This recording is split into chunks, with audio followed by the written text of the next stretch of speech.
महाराष्ट्राच्या 14 कोटी जनतेच्या वतीने आणि महाराष्ट्राच्या तमाम महायुतीच्या कार्यकर्त्यांच्या वतीने भारतीय जनता पक्षाच्या वतीने आज अरे बूम वरती आहे ना भाई, कसं बूम खाली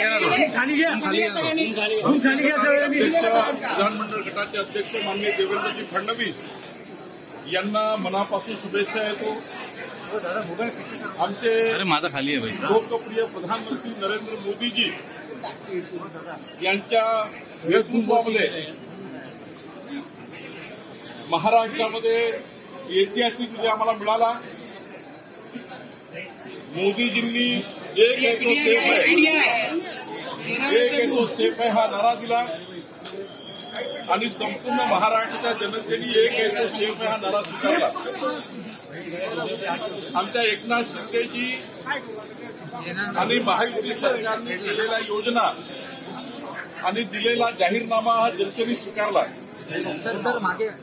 अजितदादा पवार देवेंद्र फडणवीस सरकारने केलेले कामं जनतेने मान्य केले आणि पुढच्या 5 वर्षामध्ये डबल इंजिन सरकार मोदी सरकार महाराष्ट्र सरकार मिळून डबल इंजिन सरकारच महाराष्ट्राला क्रमांक 1 करू शकतं, देशातलं 1 नंबरचं राज्य करू शकतं हे जनतेने स्वीकारलं आणि म्हणून आम्हाला ऐतिहासिक विजय मिळाला। मी माननीय आमचे नेते देशाचे गृहमंत्री अमित भाई शहाजी यांचं कुशल संघटनात्मक खाली आणि आमचे राष्ट्रीय अध्यक्ष जे पी नड्डाजी यांनी आम्हाला दिलेलं संघटन कौशल्य, आमचे प्रभारी भूपेंद्र यादव अश्विनी वैष्णवजी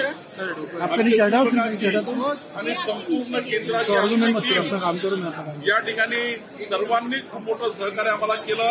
आमचे नितीन गडकरीजी यांनी मोठ्या प्रमाणात प्रचार प्रसार केला आणि आज मला अभिमान आहे की आज महाराष्ट्राच्या केंद्रातल्या संपूर्ण टीमने ज्या पद्धतीने आम्हाला महाराष्ट्राला महाविजय हा मिळवून देण्याकरता काम केलं, मी सर्वांचा आभार मानतो आणि मोदींच्या नेतृत्वात महाविजय देवेंद्रजींच्या कामावर एकनाथजींच्या नेत्यांच्या अजित पवारांच्या कामामुळे झाला लोकमत नीचे लो ना जरा पुढच्या काळामध्ये जनतेची अपेक्षा आम्ही पूर्ण करू।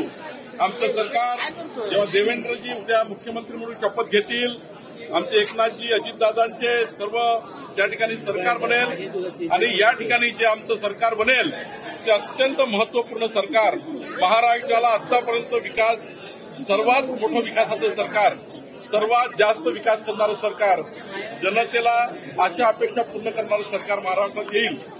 खरं तर आज मी आमचे विजय रुपानीजी जे आमचे निरीक्षक आले होते, आमच्या निर्मलाताई सीतारामन त्यांचे मी महाराष्ट्राच्या जनतेकडनं आणि भारतीय जनता पार्टीकडनं आभार मानतो। उद्या किती शपथ घेणार आहे, किती जण शपथ घेणार आहे, उद्या किती जण शपथ घेणार आहे, उद्या किती जण शपथ घेणार आहे, आमचं केंद्रीय नेतृत्व जे ठरवेल तसा शपथविधी होईल। आज तर देवेंद्रजी एकनाथजी अजितदादा चर्चा करतील, आमचं केंद्रीय नेतृत्व चर्चा करेल आणि त्यातनं जे काही ठरेल ते आपल्याला उद्या